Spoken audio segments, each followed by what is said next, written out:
सत्साई भाई और बहनों, दया परमपिता परमेश्वर सारी सृष्टि के रचनहार सतगुरु रामपाल जी भगवान की, जिनके आशीर्वाद से लगातार हम सत्सेवक भाई बहन साथ संगतियों के माध्यम से ज्ञान चर्चा के लिए एक दूसरे के साथ में रूबरू हो रहे हैं। आज परमपिता परमेश्वर जी ने मौका दिया है कहीं सेवा में जाने का, इसलिए परमात्मा ने प्रेरणा की कि भगत का समय हमेशा परमात्मा की सेवाओं में ही व्यतीत होना चाहिए। परमेश्वर के सुमरण में, उनके सत्संग सुनने में, उनकी महिमा करने में, उनकी चर्चा करने में ही व्यतीत होना चाहिए। तो दास ने सोचा भाई चलते चलते फालतू में बैठे रहेंगे गाड़ी में, इससे अच्छा है ज्ञान आधार से कुछ चर्चा कर ले जाइए जो सभी भाई बहनों के काम की है। बहुत सारे भगत भाई बहनों की शंकाएं दास के पास में आई हुई है और वीडियो की शुरुआत में थोड़ा सा मैं जिक्र करना चाहूंगा, क्योंकि देखो ये भक्ति मार्ग है और भक्ति मार्ग में परमात्मा कहते हैं सावधानी हटी दुर्घटना घटी। जरा सी भी नादानी सभी के लिए भारी पड़ जाती है। तो दास ने जो ये चश्मा लगा रखा है, तो जो समझदार भाई बहन हैं, जो साथ संगत से जुड़े हुए हैं, जो ज्ञानी आत्माएं हैं, उन्हें तो पता है कि ये शरीर एक मिट्टी है और परमात्मा की प्राप्ति होने के बाद, परमात्मा का ज्ञान होने के बाद में मान बढ़ाई के लिए या सुंदर दिखने की चाहत में कोई भी भाई इस प्रकार की बकवाद नहीं करता है भक्ति मार्ग में। और यदि कोई करता है तो वो नादान है, अभी अज्ञान है, उसको पूर्णतया तत्व ज्ञान नहीं है। दास ने चश्मा इसलिए लगाया है क्योंकि अभी गाड़ी में चल रहे हैं और दास लाइव आ रहा है, तो ध्यान जो नजर है वो सामने रहती है शीशे पर, सामने धूप होने की वजह से फिर थोड़ा भारी भारी सिर हो जाता है। इसलिए दास ने आंखों के प्रोटेक्शन के लिए ये चश्मा लगाया है, बाकी अन्य कोई रीजन, कोई कारण नहीं है। इसलिए अन्य कोई भी सत्सेवक भाई बहन देखा देखी ना करे बिल्कुल भी कि पवन दास तो चश्मा लगाने लग गया, लो हम भी लगा लेते हैं। ऐसा बिल्कुल नहीं है। हमने ज्ञान को आधार बनाकर ही चलना है। ये चीजें केवल सेफ्टी के लिए हैं, धूल मिट्टी से आंखों के बचाव के लिए हैं, धूप से बचाव के लिए हैं। तो आज का शंखा समाधान हम शुरू करें, क्योंकि भाई और बहनों हमने हर प्रकार की बातों को लेकर चर्चा करनी पड़ेगी। हमने ऐसा कोई भी माइनस पॉइंट नहीं छोड़ना है जिससे कि काल हमारे को ठगे, हमारी भक्ति में किसी भी प्रकार से कोई त्रुटि रह जाए। गुरुदेव भगवान ने बताया कि बच्चों, जो नियम तुमको नाम दीक्षा के समय दिए गए हैं, खाली इतने ही नियम नहीं है। जो 11 नियम तुमको प्रथम नाम दीक्षा के समय दिए गए हैं, 34 नियम सतनाम के समय दिए गए हैं, तो गुरुदेव ने कहा कि ये ना समझना कि बस भक्ति में इतने ही नियम हैं। परमात्मा ने बताया कि ये तो शुरुआती नियम है, ये तो तुमको भक्ति पर लगाने के लिए नॉर्मल से नियम है। अगर तुमको सारे नियम बता दिए जाएं शुरुआत में ही, तो तुम भक्ति करने की सोचोगे भी नहीं। क्योंकि परमात्मा कहते हैं कि भाई पग पग पे यो तक तक मारे काल कसाई बहना। तो भैया फिर इस भक्ति मार्ग में नियम भी इतने ही ज्यादा हैं कि हमारी पग पग पर सुरक्षा हो, कोई भी त्रुटि हमसे ना हो पाए। तो गुरुदेव ने बताया कि कुछ नियम तो आपको जो फार्म पर लिख के दे दिए गए हैं ये हैं। कुछ नियम जब आप ये सत्संग सुनते रहोगे तो आपकी समझ में आते रहेंगे कि हमने और क्या क्या सावधानियां रखनी है। और कुछ नियम परमात्मा ने बताया कि जब तुम्हारा ज्ञान योग खुल जाएगा, तुम्हारे पतिव्रता पद की भक्ति को देखकर जब सतगुरुदेव भगवान तुम पर प्रसन्न हो जाएंगे, तो फिर कुछ नियम कॉमन सेंस से भी तुम्हें समझ में आने लगेंगे। सूक्ष्म नियम होते हैं वो भी तुम्हें समझ में आने लगेंगे कि क्या क्या सावधानियां बरतनी है, काल हमें कहां कहां ठग सकता है। तो भाई और बहनों, कदम कदम पर इस भक्ति मार्ग में नियम है, कदम कदम पर। और जिस आत्मा ने सतलोक की प्राप्ति करनी है इसी जन्म में, भाई उसने हर प्रकार से सावधान रहना पड़ेगा काल की हर चाल से। और उसी के लिए परमात्मा ने ये सात संगतियां शुरू करवाई हैं और हम भगत भाई बहनों ने पूरा का पूरा फायदा उठाना है। सात संगतियों का पूरा फायदा। हम कोई पब्लिसिटी के लिए, मान बढ़ाई के लिए, कोई पैसा कमाने के लिए फेसबुक पर नहीं आते हैं। हमारा मकसद है हमारी भक्ति कैसे सुरक्षित रहे, हमारे गुरुदेव भगवान हमारी मर्यादित भक्ति से कैसे प्रसन्न रहें, उसके लिए जितनी ज्यादा ज्ञान चर्चा हो जाए। कल एक पंजाब से बहन का फोन आया कुछ दिनों से वो साथ संगति की वीडियो देख रही है, तो भोग लगाने की विधि को जानने के लिए उन्होंने फोन किया।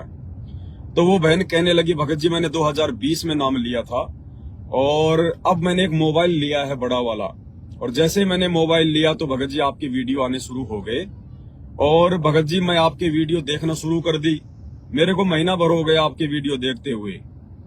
भगत जी आप जो बातें बताते हो गुरु जी के ज्ञान आधार से, भगत जी इन बातों की तो उन आश्रमों में कोई चर्चा भी नहीं होती है, चर्चा भी। वो तो एक ही बात बोलते हैं कि बैठ के सत्संग सुन लो, बैठ के सत्संग सुन लो। बोली भगत जी सत्संग हम कितनी देर सुन सकते हैं?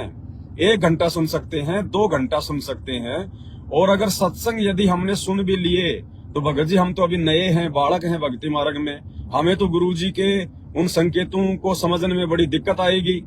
तो एक सत्संग में गुरुजी कह रहे थे कि बच्चों सत्संग सुनने के बाद में तुम्हें जो समय दिया जाता है आश्रम में, वो इसलिए दिया जाता है कि सत्संग के बाद में आपस में तुम जो है वो मंडली बना के बैठ जाओ, और जो पुराने भगत हैं उनसे तुम सवाल करो परमात्मा के ज्ञान के विषय में। तुम्हें कोई शंका है तो उसके विषय में तुम सवाल जवाब करो, इससे तुम्हारा ज्ञान आधार मजबूत होगा और तुम कभी भी मर्यादा नहीं तोड़ पाओगे।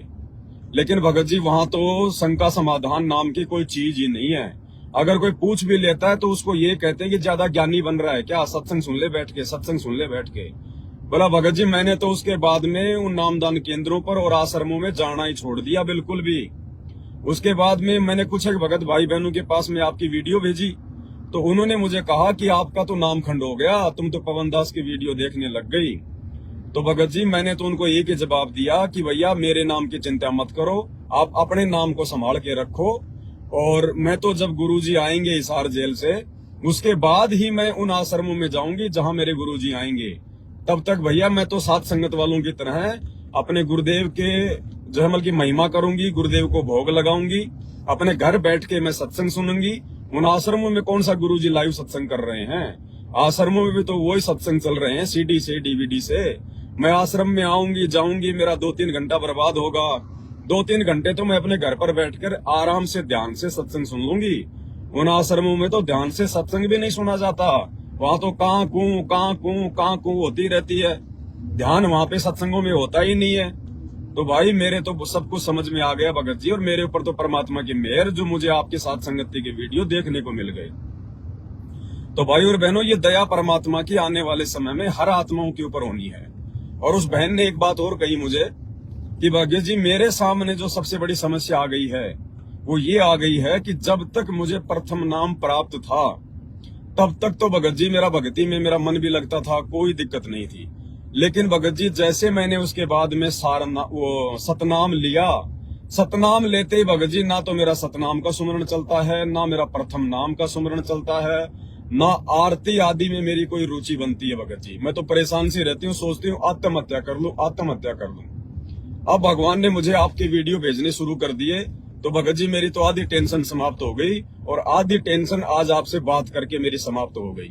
तो दास ने उस बहन को कहा कि बहन हम तो 8 साल से संगत को यही समझा रहे हैं कि चलो भाई कोई बात नहीं, बेचारा कोई नया भगत होता है, उसको नहीं पता नए भगत को कि बरवाला कांड क्या है, संत रामपाल जी का परिवार क्या है, कैसे इन्होंने संत रामपाल जी को आम व्यक्ति समझ के उनके साथ में धोखाधड़ी करके अपनी मनमानियां चला के बरवाला कांड करवाया है। 5 भक्तों की मौत हो गई, वो मुकदमा हमारे गुरुदेव पर लग गया।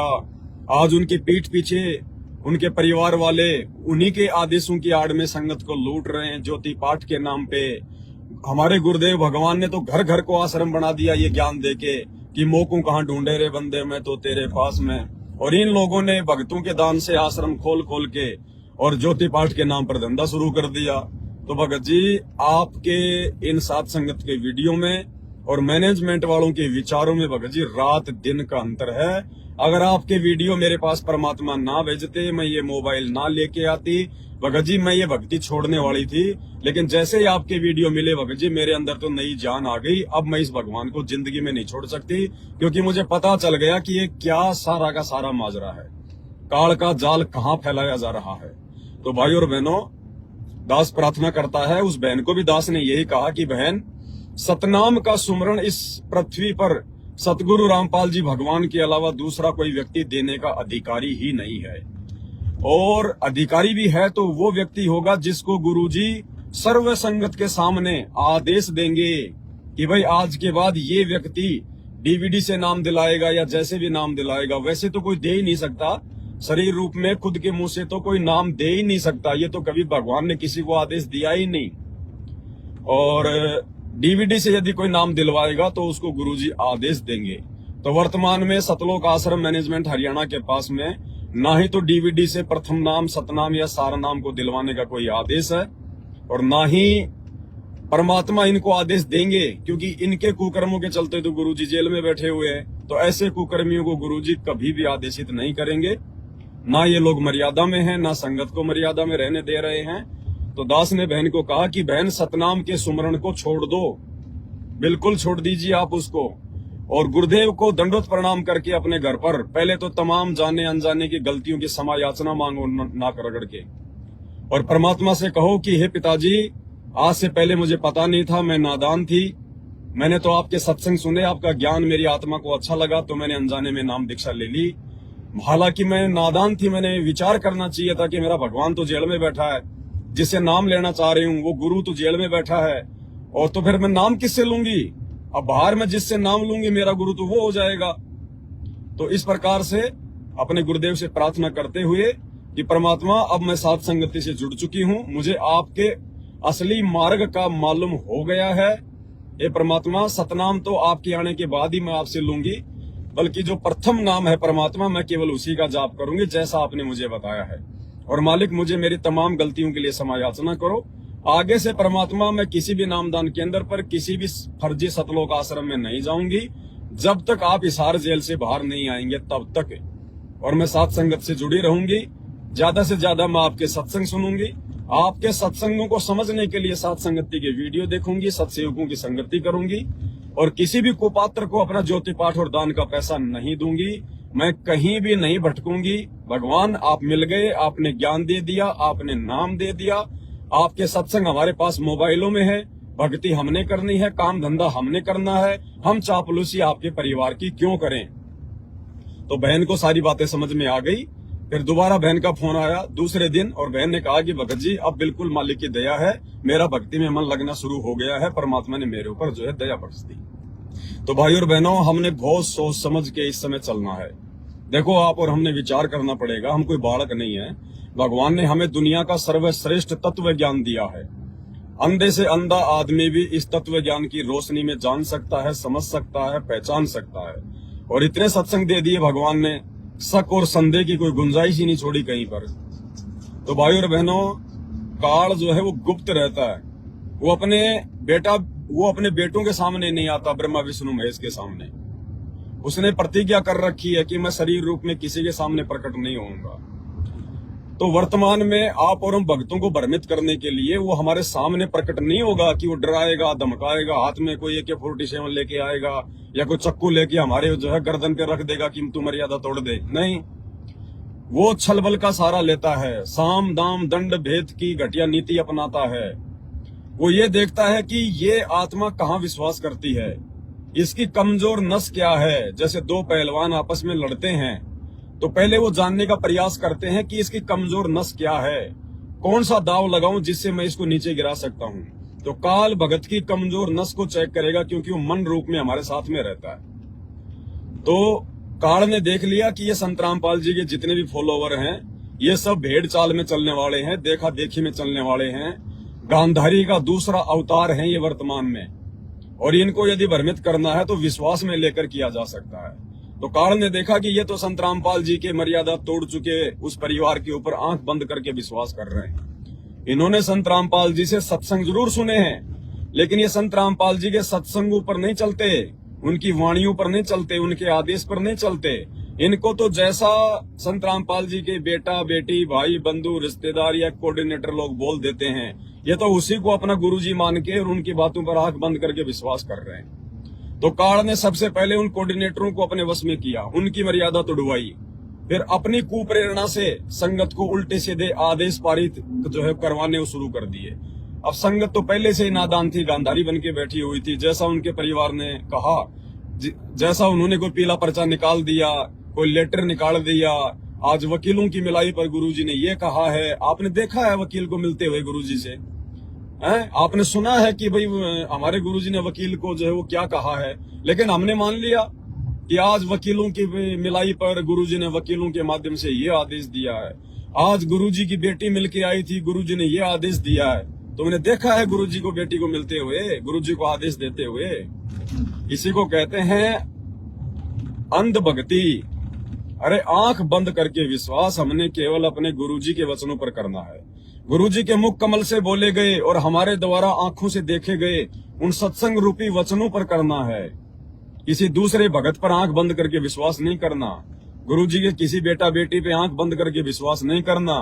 वो भी जीव हैं, काल प्रेरित हैं, कभी भी भ्रमित हो सकते हैं, और वो तो हुए बैठे हैं भाई। तो इस प्रकार से भाई और बहनों, हमने अब क्योंकि अब आगे किसी भी प्रकार की संत रामपाल जी के भक्ति मार्ग में मर्यादा तोड़कर भक्ति करने की कोई गुंजाइश नहीं है। परमात्मा ने जितना सहारा देना था, जितना मौका देना था, हमारी जितनी गलतियों को माफ करना था, भगवान ने 30 साल तक बहुत कर दिया। आप लोगों ने सैकड़ों बार नाम शुद्ध करवा लिए होंगे। भगवान ने बार बार आपके नाम शुद्ध करने की आपको आज्ञा दी कि ठीक है भाई, कोई बात नहीं, सुधर जाएगा, संभल जाएगा, सुधर जाएगा, संभल जाएगा, लेकिन नहीं, अब भगवान मौका नहीं देगा। अब वो ऑप्शन बंद हो चुके हैं। वैसे तो नाम शुद्धिकरण का भक्ति मार्ग में कोई ऑप्शन होता ही नहीं है, कोई ऑप्शन नहीं होता है। ये तो परमात्मा ने हमारी मानसिक स्थिति को देखते हुए कि ये नादान बच्चे हैं, इन्होंने कभी ये तत्व ज्ञान ना कभी सुना ना कभी देखा, एकदम से समाज से विपरीत नहीं हो पाएंगे, कोई भी इनको अटपट करके भ्रमित कर देगा, तो मर्यादा इनकी टूटेगी। तो मर्यादा टूटने के बाद कहीं इनके मन में ये ना आ जाए कि लो जी मेरा तो नाम टूट गया, खंड हो गया, मैं क्या करूं, अब तो भक्ति छोड़नी पड़ेगी। तो परमात्मा ने शुद्धिकरण का 1 या 2 बार के लिए ऑप्शन बताया, ज्यादा से ज्यादा 1 या 2 बार के लिए। अगर बार बार मर्यादा तोड़ोगे तो फिर परमात्मा भी नाराज हो जाता है। तो भाई और बहनों, देखो आप और हमको परमात्मा ने कैसे बचाया। सन 2016 से आप और हमें परमात्मा ने इन नामदान सेंटरों से दूर कर दिया, इन फर्जी आश्रमों से दूर कर दिया, गुरुदेव के काल प्रेरित परिवार के उन सदस्यों से हमें दूर कर दिया। हम कहीं नाम शुद्ध नहीं करवाते, हम कोई त्रुटि हम करते ही नहीं है, और अनजाने में हो जाती है तो भगवान से माफी मांगते हैं बारंबार, उस गलती से भी शिक्षा लेके आगे गलती ना हो पाए। इसी को कहते हैं ज्ञान आधार, और इसी से परमात्मा जो है वो प्रसन्न होंगे और तभी हमारी भक्ति बनेगी। वरना ऊपर से पानी डालो, नीचे मटके में छेद कर दोगे तो कभी जिंदगी में मटका पानी से नहीं भरेगा, और अगर तुमने भर के छोड़ भी दिया तो धीरे धीरे वो वापस खाली हो जाएगा। तो अब हमने भक्ति मार्ग में किसी भी प्रकार से काल को मौका देना ही नहीं है। इसलिए सत्सेवकों पर परमात्मा ने जो रजा बख्शी है, जो मेहर बख्शी है, भाई और बहनों, ये रजा ये मेहर तो सृष्टि में किसी के ऊपर नहीं है। संत रामपाल जी के 90% भक्तों को तो छोड़ दीजिए, सृष्टि में ब्रह्मा विष्णु महेश 33 करोड़ देवी देवताओं पर भी ये रजा नहीं है। परमात्मा किस प्रकार से एक दूसरे भाई बहनों की संगति करवाकर हमें ज्ञान में मजबूत कर रहे हैं। तो कुछ भगत भाई बहनों की शंकाएं हैं, दास उनको ले लेता है।